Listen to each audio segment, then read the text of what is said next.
হারানো স্বায়ত্তশাসন ফিরিয়ে এনে দেশে টেলিকম খাতে স্বাধীনভাবে কাজ করতে চায় বাংলাদেশ টেলিযোগাযোগ নিয়ন্ত্রণ কমিশন বিটিআরসি। এজন্য টেলিকম খাতে সংস্কারের দাবি করেছেন সংশ্লিষ্টরা। তবে মন্ত্রণালয় বলছে জবাবদিহিতা ও স্বাধীনতার মধ্যে ভারসাম্য রেখেই করতে হবে সংস্কার। বান্ডেল থাকলে প্রতি সেনমানিতে টাকা বাঁচবে। বিকাশ সেনমানি বান্ডেল কিনে জিতুন প্রতি লেনদেনে। নিরাপত্তার নামে কখনো রাজনৈতিক প্রতিপক্ষের ফোনে আড়িপাতা, কখনো কর্মসূচি রমাতে নির্দিষ্ট এলাকায় ইন্টারনেট সংযোগ বন্ধ। সবশেষ 24 জুলাইয়ে দেশব্যাপী ইন্টারনেট বন্ধ করে চালানো হয় নির্মম হত্যাযজ্ঞ। টেলিযোগাযোগ খাতকে জিম্মি করে এমন বহু ঘটনা ঘটে স্বৈরাচার হাসিনা শাসনামলে।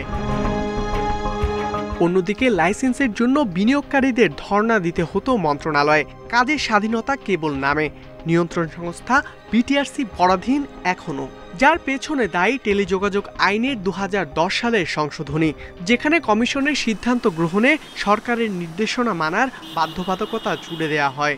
সীমিত করা হয় স্বাধীনতা। লাইসেন্স ইস্যু ও বাতিলে কমিশনকে সরকার থেকে অনুমোদন নিতে হবে। ক্ষমতার পট পরিবর্তনের পর স্বায়ত্তশাসন ফিরে পেতে 16 এপ্রিল ডাক টেলিযোগাযোগ ও তথ্য প্রযুক্তি মন্ত্রণালয়ে চিঠি দিয়েছে বিটিআরসি। চেয়ারম্যান জানান 2010-এ সংশোধনী বাতিল করে 2001-এর আইনে সময়োপযোগী পরিবর্তন আনতে হবে।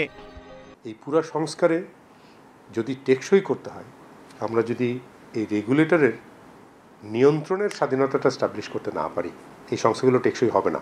কারণ আবার আগের মতো ইনফ্লুয়েন্স করার একটা সুযোগ থেকে যাবে। তবে টেলিযোগাযোগ মন্ত্রণালয় সংক্রান্ত প্রধান উপদেষ্টার বিশেষ সহকারী ফয়েজ আহমেদ তৈয়ব জানান, বিটিআরসির জবাবদিহিতা ও স্বাধীনতার মধ্যে ভারসাম্য রেখে সংস্কার চায় সরকার। তবে ইন্টারনেট বন্ধ করার মতো যেন মানবাধিকার লঙ্ঘন আর না হয়। লাইসেন্সিং এবং পলিসি বিষয়ে সরকারের যে 6টা কোম্পানি আছে মন্ত্রণালয়ের আন্ডারে এবং 10টা দপ্তর সংস্থা আছে, এদের স্বার্থ সংশ্লিষ্ট বিষয়ে বিটিআরসি মন্ত্রণালয়ের পূর্বানুমতি চাইবে, আর বাকি সব বিষয়ে বিটিআরসি স্বাধীনভাবে ফাংশন করবে। প্রযুক্তি বিশেষজ্ঞরা বলছেন, যথাযথ সংস্কার করা গেলে বিনিয়োগকারী এবং ব্যবহারকারী উভয়ই লাভবান হবে। ইন্টারনেটের মূল্য হ্রাস ঘটবে এখান থেকে, এবং কোয়ালিটি অফ সার্ভিসেস অনেক ইমপ্রুভ করবে। তার এটা হচ্ছে একটা স্টেপ। এরপর দরকার হচ্ছে এখানে কত বেশি ডিজিটাল সার্ভিসেসকে আমরা অনবোর্ড করতে পারবো। টেলিযোগাযোগ খাত আর কখনো রাজনৈতিক পক্ষপাতদুষ্ট হবে না, প্রত্যাশা সংশ্লিষ্টদের। ইকরামুল কবির, ইন্ডিপেন্ডেন্ট নিউজ, ঢাকা।